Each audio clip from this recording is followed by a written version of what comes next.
emocional, no quente, quantas vezes eu já bati forte no Nicola aqui, sempre com um ar muito superior, né? E com razão, em determinadas edições do podcast. E nós somos amigos, né? Nós somos amigos.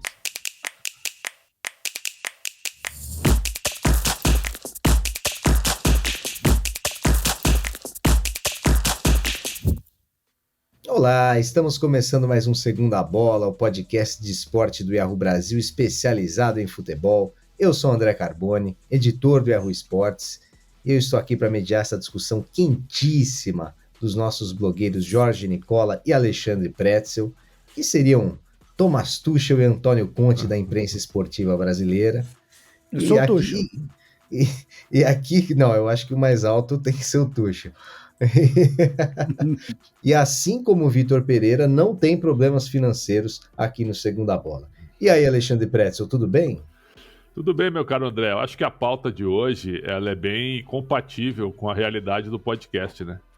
Porque ainda bem que tem sido feito online. Porque se fosse feito presencial, eu não sei se a coisa terminaria bem, viu? E aí, Nicola, tudo bem? Bom dia, boa tarde, boa noite, independentemente da hora que vocês estiverem nos assistindo. Bora debater, bora discutir e aprender com Alexandre o Grande. E hoje vamos falar de técnicos e falas polêmicas dos técnicos na última semana. Tivemos falas polêmicas de Abel Ferreira, depois do Cuca, depois do Mano e do Vitor Pereira também. E eu começo aqui justamente pelo VP, conhecido agora como Desumilde da Fiel. O jornalista perguntou se ele tinha medo de ser demitido e ele retrucou. Deve estar a brincar comigo. Eu, nesta fase da minha vida, da minha carreira, ter medo de perder o emprego. Sabe quanto dinheiro é que eu tenho no banco, meu amigo? Ficou um climão. Um dia depois ele pediu desculpas, falando que era humilde. Mas não pareceu, né, Pretzel? Nem que ele é humilde e nem que ele liga muito pro trabalho dele. Pelo menos se eu fosse corintiano, assim que eu pensaria. Não, tanto é que ele voltou um dia depois e pediu desculpas, né? Ele viu que a repercussão ela foi terrível. Primeiro que eu quero falar sobre entrevista coletiva. Eu sou de uma época que eu fazia entrevista com o treinador aqui, ó, direto depois do jogo. Sem nenhum... Aliás, durante o jogo... depois do jogo, não. Durante toda a semana. Então, assim, o Paulo Autuori, que tá no Inter hoje, quando ele treinou o Inter, eu entrevistava ele todos os dias. O Filipão, quando treinou o Grêmio, eu entrevistava ele todos os dias. O Antônio Lopes, cada treinador que passou por lá, era uma outra cultura. Hoje você tem a famigerada entrevista coletiva, onde ela tem uma pergunta e uma resposta. Ela não tem a tréplica para ver um debate como tinha antes. Não tem. E nas entrevistas particulares, antigamente, saíam faíscas memoráveis. E terminava. E aí a gente ia tomar um café. Ou ficava falando de futebol ali, fora do ar. Então é o seguinte, ó, eu tenho o direito de perguntar o que eu quiser, até porque eu tenho uma pergunta só, porque o assessor de imprensa ele vai recolher o microfone e não volta mais para mim. E o entrevistado tem o direito de responder o que ele quiser. Então é o seguinte, ó, olha o tom do Vitor Pereira, isso é outra coisa, isso para mim passa, certo? Eu afasto isso aí, tom de pergunta e resposta eu afasto. Tenho o direito de perguntar e o entrevistado tem o direito de responder, ponto. Agora, o julgamento do conteúdo. A resposta do Vitor Pereira, que já tinha sido ruim quando ele falou do Liverpool perante o Corinthians, lembra? Eu não estou no Liverpool, estou no Corinthians. Vocês lembram que ele deixou mais ou menos, né? Nesse sentido, já tinha sido ruim. E essa agora minimizou tudo que ele está fazendo. Ele está de passagem aqui. Não vai renovar o contrato. Dia 13 de novembro termina o trabalho. Então é o seguinte, cara... Eu tô dizendo por mim, quando ele chegou, o Vitor Pereira é um bom treinador, claro que é. Tem nome na Europa e tudo, sem dúvida. E quando ele chegou, eu achei uma boa ideia do Corinthians, porque ele começou a transformar jogadores comuns em bons jogadores para o time. Na parte competitiva, na parte tática e até na técnica. Só que é o seguinte, ele não tá acostumado com o tamanho do Corinthians, acho que ele não entendeu de vez em quando o tamanho do Corinthians, o que é o Corinthians da América do Sul. Né? E também com o nosso calendário. Ele sempre preferiu combater o calendário ao invés de se adequar a ele. E aí, você faz rodízio a cada jogo, trocando 6, 7 caras, e tu não tem um time. Nós estamos chegando já na 4ª rodada da Série A do Brasileiro, e o Corinthians não é um time, né? O Corinthians é uma grande correria, um time bem preparado fisicamente, e com pequenos lampejos técnicos. Esse é o Corinthians, que é pouco para, atenção que eu estou dizendo, aspa, para a capacidade da comissão técnica. Então, acho que ele foi mal na resposta, e agora eu vou dar uma opinião aqui para mim, não sei se é polêmica para vocês ou não, essa seria a minha, eu já teria tirado o Vitor Pereira depois da eliminação para o Flamengo. Já teria tirado, e teria colocado o Fernando Lázaro para ir para o jogo contra o Palmeiras e para ir para o jogo contra o Atlético Goianiense. A última cartada, certo? Eu teria feito isso apenas pelo trabalho e também pela impressão que ele me passa, de que ele, quando terminar o contrato, dia 13 de novembro, quando termina o calendário, área, não vai renovar. Nicola, te pareceu também que ele não liga muito para esse trabalho no Corinthians? Sem querer, ele deixou essa impressão, assim como já havia deixado quando se referiu ao Liverpool, né? Dentro do universo do futebol, isso vai causar polêmica também, mas dentro do universo do futebol, jogar no Liverpool é melhor do que jogar no Corinthians. Estar treinando o Liverpool é maior do que treinar o Corinthians, embora o torcedor corintiano tenha todo o direito de ficar ofendido. Mas no mundo do futebol, estar na Premier League é maior do que estar no Campeonato Brasileiro. Disputar Champions é muito mais relevante do que disputar Libertadores. Não tem nem muita discussão com as pessoas que vão aceitar essa informação de forma racional e não passional. Então, assim, o Vitor Pereira, ele, como quase todo português, ele é extremamente franco, ele é extremamente direto e sincero. E muitas vezes ele causa repercussões negativas. Essa foi muito ruim entre torcidas organizadas, né? Gaviões da Fiel, enquanto a gente grava aqui, acaba de divulgar um manifesto, enfim. Só tem um ponto importante, eu discordo completamente do Pretzel no que diz respeito à demissão do Vitor Pereira. Não fosse pelo Vitor, e o Corinthians não seria vice-líder, agora terceiro colocado do Campeonato Brasileiro, em hipótese alguma. Não fosse pelo Vitor Pereira, e talvez o Corinthians nem tivesse chegado às quartas de final dos 2 torneios de mata-mata. Não sei, isso aí é só... Isso são alegações prévias, eu não sei.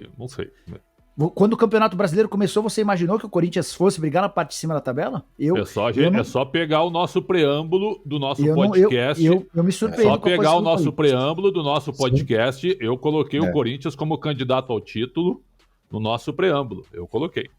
E eu acho que o elenco do Corinthians tem enormes problemas. A diretoria errou demais na montagem desse elenco. Encheu de jogadores de nome e de custo alto. São vários os atletas que ganham acima de R$1 milhão por mês, sem que se pensasse na combinação desses atletas em campo. E mais do que isso, atletas que fisicamente estão esgotados. Esses caras não conseguem jogar. Não fosse um cara do tamanho do Vitor Pereira, e vários dos atletas que foram lançados por ele, que sustentaram esse time, não teriam tido essa oportunidade.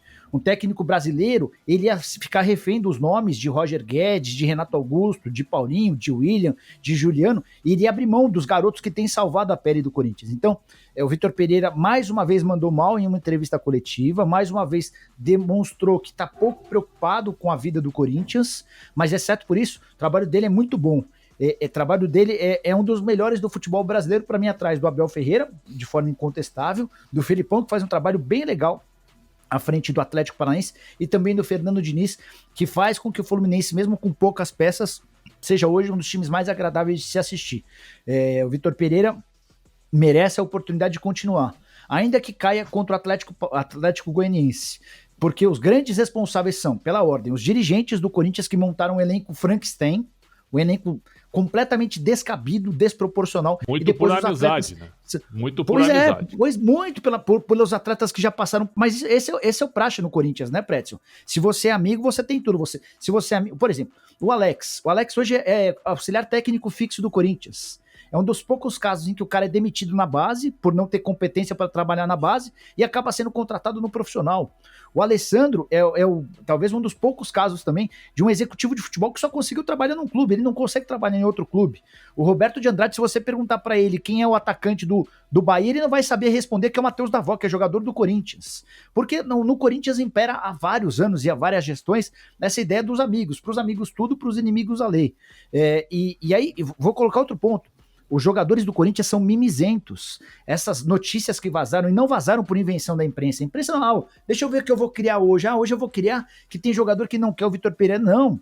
É que jogador de futebol no Brasil, quando os caras vão pra fora, eles mudam, né? Eles se policiam. Mas no Brasil eles se sentem no direito de se acharem donos do vestiário. E quando o técnico, na véspera do jogo, não faz um treino coletivo de 11 contra 11, não faz aquele recreativo, aquele rachão, os caras ficam bravos. Os caras não querem trabalhar de forma intensa em espaços mais curtos, como é feito lá fora. Aí ficam divulgando através de empresário, através notinhas e notícias de que o técnico, esse técnico é chato, pô, ele só divulga a escalação na hora do jogo. Tá bom, e daí? Qual que é o problema? E por isso você vai derrubar o cara? Grande coisa. Enfim. Isso aí, Pois é, Pretzel, mas essa... e a entrevista. Aí os caras ficaram ofendidos, Carboni, porque o Vitor Pereira veio a público dizer, depois de uma derrota pro Atlético Goianiense, que os jogadores pareciam estar de barriga cheia. Cara, ele não disse nenhuma mentira. E ali precisava de um chacoalhão. Corinthians tomou 2-0 do Atlético Goianiense, que vinha numa sequência horrível. Agora até melhorou o time, mas vinha numa sequência horrível de derrotas na zona do rebaixamento. E não jogou nada lá. Não jogou nada. O Pretzel, a declaração do Vitor Pereira foi perfeita. O time ganhou de 2-1 do Atlético Mineiro, de virada do Atlético na rodada anterior no Campeonato Brasileiro, e se acomodou, achou que ia ganhar quando quisesse do Atlético Goianiense. Jogaram de barriga cheia mesmo. O Vitor Pereira foi perfeito naquela declaração. E às vezes é preciso dar uma chacoalhada. Só que aí o veterano, que ganha R$1.300.000 por mês, que não quer ficar no banco, se incomoda. Aí o outro quer, e aí fica essa fase da mimizenta aí. Mas, Pretzel, eu ouvi de um corintiano que essa declaração aí do Vitor Pereira sobre o dinheiro não deveria ser tanto levada em consideração, porque de fato nenhum técnico desses grandões aí, nenhum técnico desses trabalha por dinheiro. Eles já conquistaram tudo que eles queriam. Eles têm salários milionários e tal, enfim, esse é o preço deles. Mas você concorda que para esses caras não vale muito? Eles não estão lá por dinheiro, eles estão lá porque eles têm fome de trabalhar? Não, eu acho o seguinte, o Vitor Pereira tem eu vou fazer a mesma idade do Vitor Pereira, cara. 52 anos, certo? 52 anos, eu me considero ainda... Vamos pegar 1988, quando meu pai fez 50 anos, tá? O meu pai, na época que fez 50 anos, eu não sei se a geração do Nicola é assim, ou se a tua é assim também, André, a dos teus pais, fazia 50 anos e na década de 80, 50 anos já era o início da velhice, cara.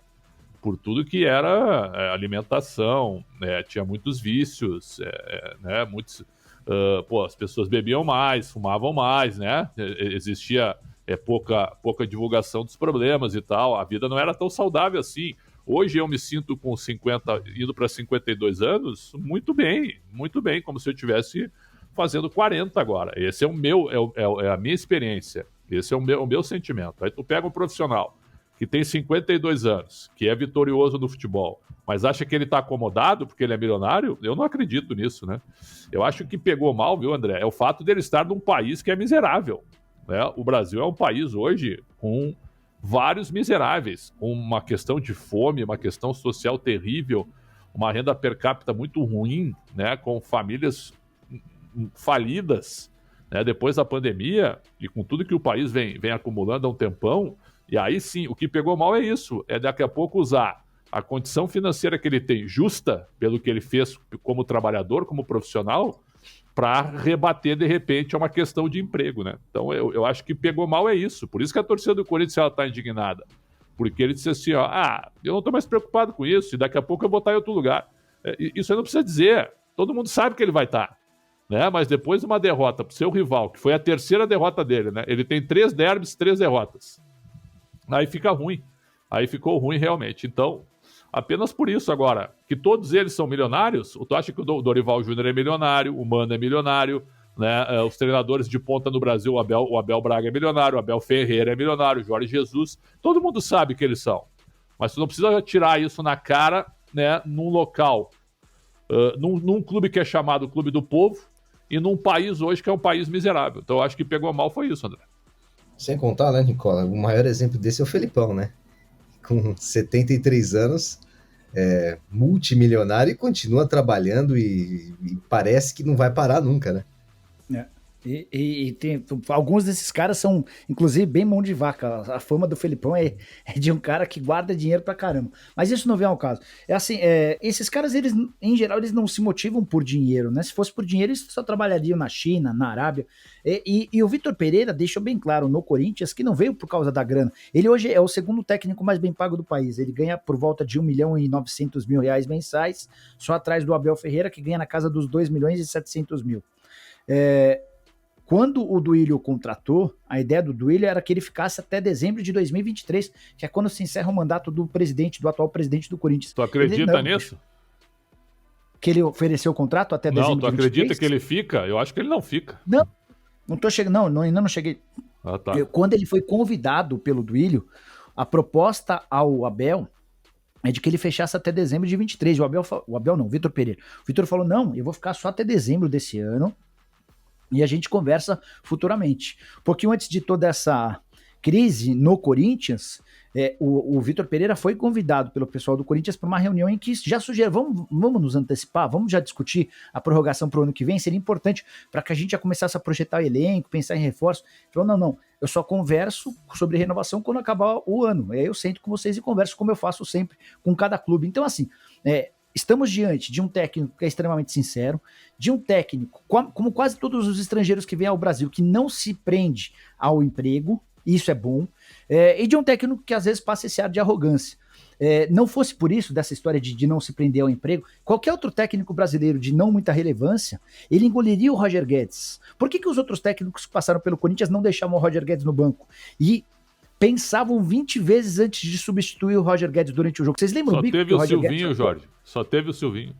Mas o Lázaro também, o Lázaro não tem força, né? Isso nós não, mas mesmo o Silvinho, mas mesmo o Silvinho, se você trouxesse, por exemplo, o Wagner Mancini, se você trouxesse o Guto Ferreira, você vai trazer um técnico que, pelo emprego, ele não vai poder bater de frente com esses caras. Bom, mas aí Pereira... tu tá concordando que contra o Flamengo ele escalou certo, então, deixou os principais jogadores fora. Aí não dá, né, irmão? Mas vamos lá, Prétio. Tu fica com 3 jogadores de 1,5 milhão no banco no jogo do ano. Aí não dá. Mas essa discussão é importante. Legal que você tocou nesse ponto. A minha primeira impressão quando eu vi a escalação do time pro Maracanã foi, nossa, o Vitor Pereira jogou as coisas pra cima e o Corinthians até levar o gol, ele jogava de igual para igual com o Flamengo, ligeiramente melhor. O Santos chega a fazer uma defesaça. O Flamengo puxou o freio de mão, a gente sabe que sim. Pode ser. Mas assim, Prétio, era um jogo de igual para igual com o Corinthians ligeiramente melhor. Sim. E aí depois da partida, o Vitor Pereira deixou bem claro o porquê dos caras no banco. Porque esses caras não têm capacidade de combater, marcar pressão. Então o Corinthians contratou um técnico que gosta de marcar pressão. Mas ele tá lá para ajustar o time à qualidade que ele tem, Nicola. Isso que a gente não consegue concordar com isso. Pô, eu sou treinador, eu sou pago para ajustar o time. Aí eu te entrego bons jogadores técnicos. Ah, mas eles têm 33 anos. Mas não jogam hoje? Claro que jogam. E o cara não conseguiu... São competitivos. O cara não conseguiu ajustar o time de acordo com isso, cara. Não conseguiu. O Prétio, fosse outro treinador, também não conseguiria colocar Augusto, Juliano, Roger Guedes, William, para jogar juntos. Ele não poderia jogar assim, ó, Fausto Vera, Duqueiroz, Renato Augusto e Juliano, Roger Guedes e Yuri Alberto? Não poderia jogar assim? Claro que poderia. E um time mais técnico para enfrentar o Flamengo, evidente que poderia. O Renato Augusto não conseguiu. O Renato Augusto não tinha capacidade física para jogar 90 minutos. Podia ter começado com ele, né? Tava voltando de contusão. Era um cara que não conseguiria. Entrou no segundo tempo. Mas assim, e você toca no assunto dos salários. O Prétio, o jogador não está errado em pedir aquilo que quer. E os contratos acima de 1 milhão não são problema dos jogadores, pelo contrário. Mas eu não estou falando que são. Quando tu contrata, viu? Tu contrata o Nicola, o Prétio e o André, tá? Os melhores. Estou dando um exemplo. Cada um ganhando uma fortuna. Para eles não jogarem, é isso?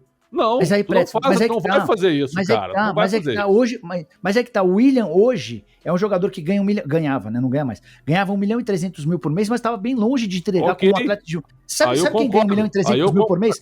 Sabe quem ganha 1 milhão e 300 mil por mês hoje? O Arrascaeta. Dá pra comparar o que joga o Arrascaeta e o William? Aí eu concordo. E outra coisa que eu vou te perguntar, dá pra comparar o currículo do Arrascaeta e do William? Não dá. O currículo do William é 70 vezes maior do que o do Arrascaeta. O William jogou em Premier League com destaque. O Arrascaeta nunca teve uma proposta bacana para sair do Brasil. Só que hoje eles ganham a mesma coisa ou ganhavam a mesma coisa, 1 milhão e 300 mil reais por mês. O Arrascaeta te entrega tudo, é absolutamente decisivo. Mas a nossa divergência é que tu acha que o Vitor Pereira tá correto em não aproveitar os caras, e eu acho que não. Ele tem que se adaptar aos bons jogadores. Mas os caras não querem, Como não querem? Então como não querem? O William deixa o Corinthians com um gol marcado na temporada em cobrança e de o Vitor pênalti. Pereira não viu isso, que o cara não queria? Também é culpa do treinador. Então, aí eu vou dar mais um pouquinho de informação para você, Pretzel. O William deixa o Corinthians sem disputar os 2 principais jogos da temporada. Eu sei. Sem compromisso nenhum. E eu vou falar uma outra coisa que essa é ainda mais grave, que eu vi de 2 pessoas do Corinthians. 2 pessoas importantes do Corinthians têm certeza absoluta de que o William ficou de fora de jogos importantes na temporada, alegando contusão, mas essas contusões alegadas pelo William, dentro da comissão técnica, entre pessoas importantes do Corinthians, elas não se confirmam. Então, é esse o William que está deixando o clube, alegando problemas de... Alegando não, constatando as ameaças, ou justificando a saída dele com ameaças, deixando o Corinthians na mão em 2 jogos vitais contra Palmeiras e Atlético Goianiense, e com a impressão que ele deixa para várias pessoas importantes no Corinthians, de que em jogos grandes, como no jogo, vou citar um deles, tá? Jogo de ida do Corinthians contra o Flamengo, derrota por 2-0 em casa. Muita gente no Corinthians tem certeza que ele tinha condição de jogo, e ele alegou que estava machucado. O engraçado é que a nossa pauta, né, André, e não tem problema nenhum, era sobre postura de treinador. E nós estamos condenando os jogadores e aliviando o técnico. Eu acho que tem que haver uma sintonia entre as partes aí. Porque senão fica fácil também. É tudo culpa do atleta. Eu não sou... vocês são testemunhas. Eu não defendo o jogador aqui. O jogador, para mim, é tudo pessoa jurídica. Eles são empresas. São prestadores de serviço. Agora, eu vou abrir mão dos caras que têm bola num time onde o meu time só corre? Aí também eu discordo. E faz parte também do trabalho do treinador motivar esses jogadores, né? Inclusive os figurões. Mas vamos mudar de assunto agora, mudar de técnico, na verdade. Vamos começar pelo centro da discussão, dessa nova discussão de Abel, Cuca e Mano, que foi o Abel. A pergunta do repórter para o Abel foi sobre a frase do Cuca, que o Cuca disse que ficando com um a mais, isso tirou o espaço do Galo em vez de abrir espaços. E aí o Abel deu uma dica, que eu particularmente achei deselegante, mas deu uma dica, digamos assim, para o Cuca, falando que ele deveria ter jogado mais pelo meio, acumulando jogadores ali, tentando tabelas ali, e não pelas pontas, que foi exatamente o que o Abel queria que o Cuca fizesse, ficasse pelas pontas, porque ali não tem problema. Dando a entender que é assim que se joga com um a mais. Em primeiro lugar, Pretzel, o Abel foi deselegante? Foi irônico. Deselegante eu acho que não, mas ele foi irônico, até porque a resposta do Cuca, meu amigo Cuca, né? Pô, meu time ficou com um a mais e teve dificuldade, porra. Né? E depois ficou com 2 a mais e ainda teve a bola do jogo, né? No pé do Hulk para fazer 1-0 e não conseguiu fazer. Mas assim, ó, essa semana também, se vocês me permitem, eu vi CRB e Grêmio, né? O Grêmio jogou com 1 a mais durante 70 minutos e não chutou a bola no gol, cara. Não chutou uma bola no gol do CRB com 1 a mais durante 70 minutos. Então é o seguinte, ó, isso vai pro treinador. Então o Abel ouviu o Cuca reclamar de uma maneira pitoresca e até grotesca que eu digo do ponto de vista de análise, e ironizou. Vitorioso, quando tu ganha, tu tá por cima. Ele ironizou, mas ele não deixou de ter razão, porque havia buracos ali no meio, o Palmeiras se trancou, né? Deixa jogar nas pontas e cruzar na área, que o Gomes e o Murilo resolvem, né? Te aliviam tudo, e foi o que aconteceu. Então, eu acho que a ironia foi grande. Agora, se você aí que nos acompanha, né, toda vez aqui no podcast, se você acha que os treinadores se dão bem, tire seu cavalinho da chuva. Eles se odeiam cordialmente. Todos eles. Aqueles cumprimentos antes do jogo ali, abraços, sorrisos, viu? Aquilo ali é a explanação do cinismo, né? É a explanação do cinismo. Um quer o cargo do outro, certo? E um quer ganhar do outro. Então, isso é absolutamente normal, essas alfinetadas. Agora, o Cuca também ficou engasgado durante 3 dias, né, André? Para responder ao Abel Ferreira depois do jogo do Galo contra o Curitiba, onde o Galo não jogou nada, viu? Jogou bem 20 minutos do segundo tempo, que eu vi o jogo, e aí conseguiu ganhar do fraco Curitiba. Então, cara, e aí o Cuca demonstrou uma certa mágoa, né? Não, porque eu sei e tal, não sei o quê.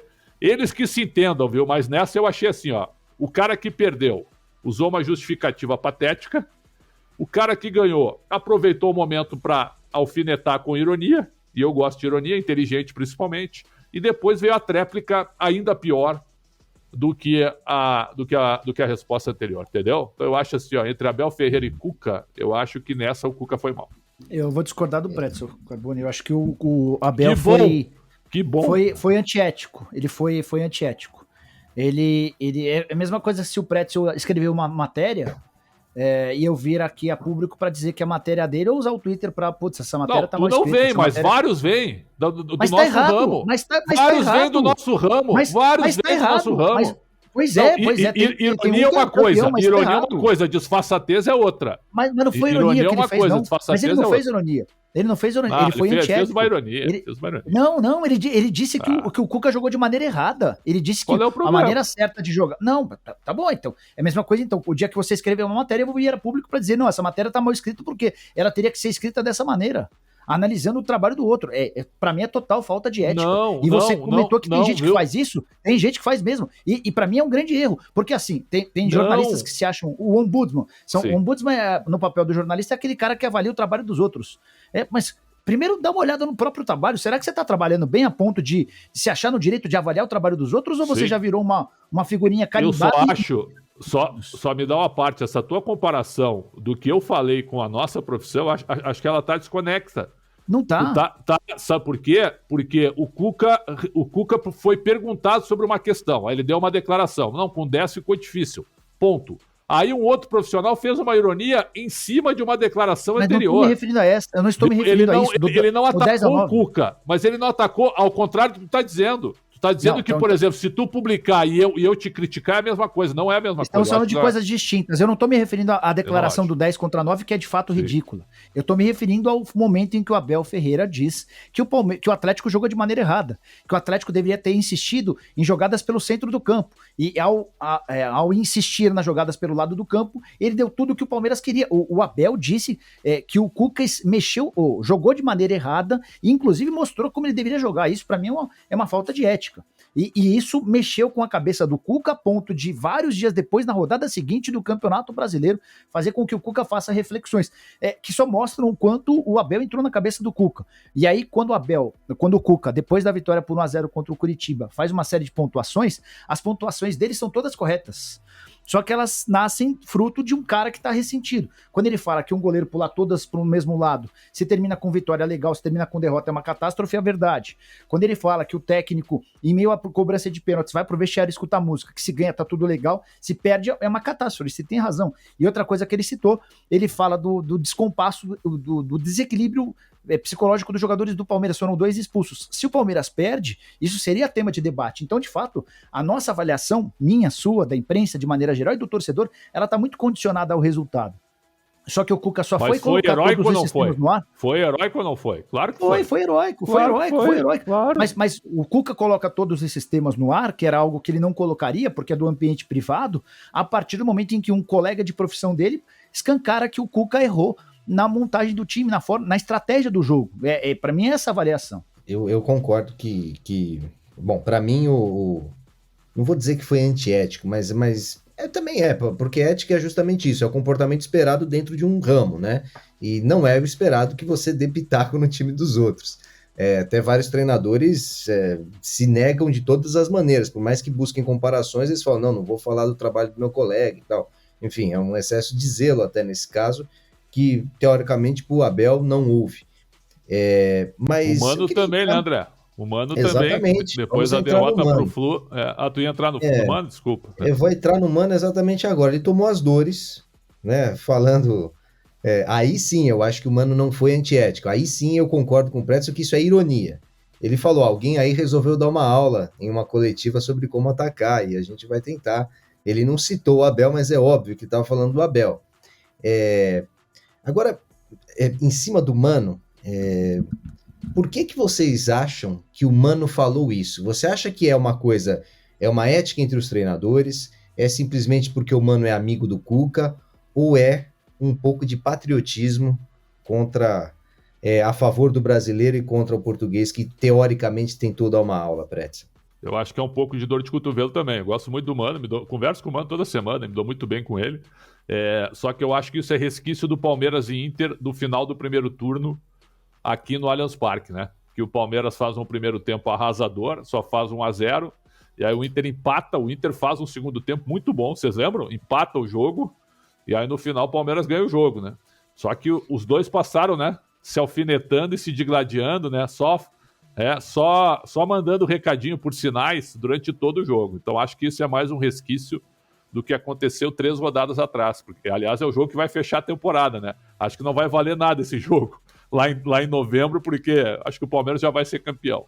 Então eu acho que é mais ou menos isso, né? E obviamente que, aproveitando o momento, numa vitória, né, e tomando as dores de um técnico brasileiro também, aí veio a ironia. Agora, o vencedor, ele sempre é combatido, né? Os perdedores atuais, como combatem o vencedor, né? Eu não tenho nenhum motivo para estar defendendo o Abel Ferreira, só que ele está fazendo algo que ele está irritando os colegas. Sabe o que é? Ganhar, certo? Isso irrita a concorrência. Ele está ganhando de todo mundo e isso irrita. E o que querem fazer para aplacar essas vitórias, né? Para rebaixar esse trabalho? É buscar coisinha aqui e ali. Não, porque se eu jogasse assim, eu seria criticado. Ninguém enxerga pro bom trabalho que é feito, pro poder mental que tem o Palmeiras. O treinador, o Abel Ferreira, tem que ser o novo técnico da seleção. Estou dizendo isso há mais de um ano, certo? Porque é um estrangeiro, vai ser uma novidade em termos de seleção, e ele está mostrando que ele tem condição para isso mesmo com 43 anos. Pô, o Falcão foi técnico da seleção com 37. Qual é o problema? O Dunga também foi jovem. Por que não o Abel Ferreira? Né? Então é o seguinte, ele está atropelando a concorrência e as pessoas não estão sabendo perder para ele. E aí ficam buscando esse tipo de coisa. Eu tenho essa visão. O que você acha, Nicola, dessa fala do Mano sobre o Abel? O que pode ter motivado isso? Os 3 itens que você citou. Os 3 itens. Tem o fato de ser um estrangeiro que faz sucesso e incomoda os brasileiros, não tenho a menor dúvida. Tem o fato desse ar professoral e tem também a antiética, porque assim, existem códigos dentro do futebol, para técnicos, para jogadores, para jornalistas, para os auxiliares técnicos. Alguns desses códigos são todos velados, não é nada público, não existe uma cartilha que diz que você não pode dizer isso ou aquilo. O Abel sabe que quando ele vai numa coletiva pós-jogo, de vitória, da forma como foi, e julga que o adversário adotou a estratégia errada e coloca a estratégia e ainda diz qual era a certa, ele sabe que ele está infringindo esse código de ética entre treinadores, que ele tá passando por essa barreira. E aí vem a irritação coletiva, né, de outros técnicos. Eu nem sei se o Mano é amigo do Cuca, né, porque como disse o Pretzel, a classe dos técnicos é bem desunida, os caras é um puxando o tapete do outro, enfim, mas eles se doem, e eu entendo, porque trazendo para o nosso mundo, se alguém viesse a público para dizer que a matéria do Pretzel tinha sido mal escrita, eu me incomodaria também. Independente de ser gringo, de ser brasileiro, eu me incomodaria também. E se eu fosse perguntado, talvez eu também dissesse alguma coisa nesse sentido. Eu acho que cada um tem que cuidar do próprio umbigo, cuidar da própria barraquinha. Que bom que as coisas no Palmeiras têm dado certo. O trabalho do Abel é espetacular, ele é muito bom técnico. E ele evoluiu nos tempos de Palmeiras. Quando o Pretzel disse pela primeira vez sobre o Abel na seleção, eu achei um grande absurdo. Hoje eu continuo não achando, não preferindo o Abel, mas eu já não acho um grande absurdo. Eu acho que ele evoluiu ofensivamente, e essa para mim seria a grande dificuldade. Como é que o Abel encararia a responsabilidade de ter uma seleção que precisa ser protagonista num estilo de jogo dele que parte da reatividade, parte de um princípio de uma defesa sólida e muitas das vezes com estratégias de contra-ataque. Mas eu reconheço que o Abel é hoje de longe o melhor técnico em atividade no futebol brasileiro, mas ele para mim pisou na bola. E para encaminhar nossa discussão para o fim, eu queria falar de uma disputa direta, quase física ali, entre Antônio Conte e Thomas Tuchel no clássico inglês, Tottenham e Chelsea, porque definitivamente não é comum um técnico ter uma discussão com o outro em campo, não é comum. Temos pouquíssimos exemplos na história perto do número de jogos que nós temos, né? Eu sei que muita gente lembra do Tite e Felipão, do Tite fala muito que o Felipão ficou até sem reação depois que o Tite falou aquilo, porque o Felipão estava lá reclamando com o quarto árbitro, reclamando, falando, e aí o Tite falou isso, fala muito, e o Felipão não foi pro confronto naquele momento, não é algo muito mas comum. Acabou a amizade ali, viu? A amizade de anos acabou ali.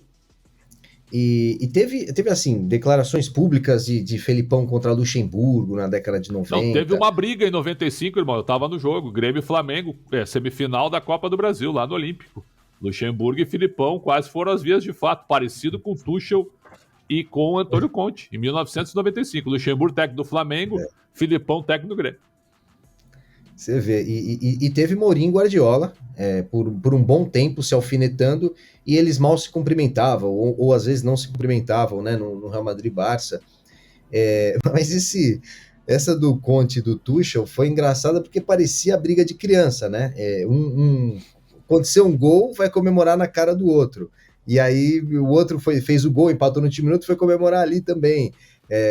Enfim, e depois do jogo, o Tuchel surpreende a todos falando que se divertiu muito com essa situação, que foi uma situação divertida para ele, e ele espera que o Conte também tenha se divertido. Não sei se porque passou, enfim. Você acha, Nicola, assim como o Pretzel, que esse tipo de animosidade é mais comum do que a gente imagina? Eles estão lá só mantendo as aparências durante o jogo, que está tudo bem, quando na verdade não está? É possível que seja mais comum do que a gente imagina, mas é bem pouco, poucas vezes tão transparente, né? E eu gostei demais da atitude do Tuchel, porque o Conte primeiro já adota um comportamento nada exemplar ao comemorar o gol da forma como comemorou. Não acho que é assim que funciona. Dentro daqueles códigos de ética que a gente citou, que eu citei, não combina você ir lá comemorar na frente do cara. Mas pior do que isso, cara, ir cumprimentar, porque o que o Conte fez foi demonstrar que estava cumprimentando só para seguir um protocolo, porque não estava nem aí pro Tuchel. Uhum. Ele cumprimenta assim, ó, nem olha na cara. E o Tuchel aperta a mão do cara e fala, olha no meu olho. Achei a atitude do Tuchel muito legal. Extremamente bacana. Para mostrar, ó, ou então nem me cumprimenta. Se você for para cumprimentar desse jeito, olhando pro outro lado, não me cumprimenta, vai embora. E quebra esse protocolo da obrigação do cumprimento entre os treinadores, ou faz direito ou não faz. Então eu gostei da forma como o Tuchel colocou. Acho que na entrevista coletiva pós-jogo, refletindo isso que você trouxe agora, de que ele se divertiu, acho que foi um grande jogo de cena. O cara devia estar puto da vida, como ele demonstrou na série. Ficou puto. E aí, para dar uma amenizada no negócio, foi só, me divertiu caramba, ele tava puto da vida, como qualquer pessoa ficaria. E talvez tenha digerido, talvez tenha engolido, talvez tenha até sido aconselhado a dar uma amenizada no tom, e ele adotou esse caminho. E o que você acha dessa briga, Pretzel, de Conte e Tuchel? Foi mais parecido com brincadeira de criança, ou você acha que foi sério mesmo? Eu acho que choca mais, porque é na Premier League, né? Na maior liga do mundo, onde tu acha que o chá das 5 é respeitado, né? Tu acha que a rainha vai estar na tribuna de honra, e ali embaixo terão súditos, né, que vão seguir à risca, né, a cartilha e o fair play. Quando envolve futebol, não tem nada disso, né? O Antônio Conte, ele é meio odiado assim no meio, né? Porque ele bate forte, né? Tanto é que ele não dura muito nos clubes, porque o modo de trabalho dele é um modo de confronto. É um modo de confronto, né? E aí isso passa também no contato com os treinadores. Eu acho o seguinte, viu, André? Foi legal ver aquilo ali, porque de vez em quando, né, os jogos são meio sonolentos algumas vezes, né? E aí você vê os treinadores parados ali, parecer só fazendo passar o tempo. O jogo entre Chelsea e Tottenham, além de ter sido um jogo bem jogado, também foi muita rivalidade, e acho que os treinadores, eles não deram exemplo nenhum ali, né? Ali perto para exemplo, para público e tudo, é um fiasco. Agora, eu entendo, cara, o emocional. Eu entendo o emocional, entendo a ironia, entendo a alfinetada.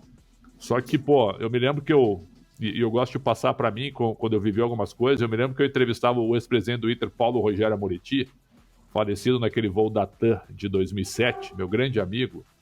E aí a gente quebrava o pau, André, eu como repórter, ele como presidente. Nós éramos amigos, né? E nós quebrávamos o pau, ele reclamava de mim na diretoria da rádio, pô, não sei o quê.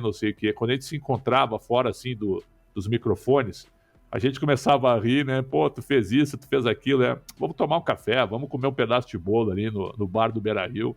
E a gente ficava conversando sobre futebol um tempão. Então, eu acho que tu tem que superar essas coisas, cara. No emocional, no quente, quantas vezes eu já bati forte no Nicola aqui, sempre com um ar muito superior, né? E com razão, em determinadas edições do podcast.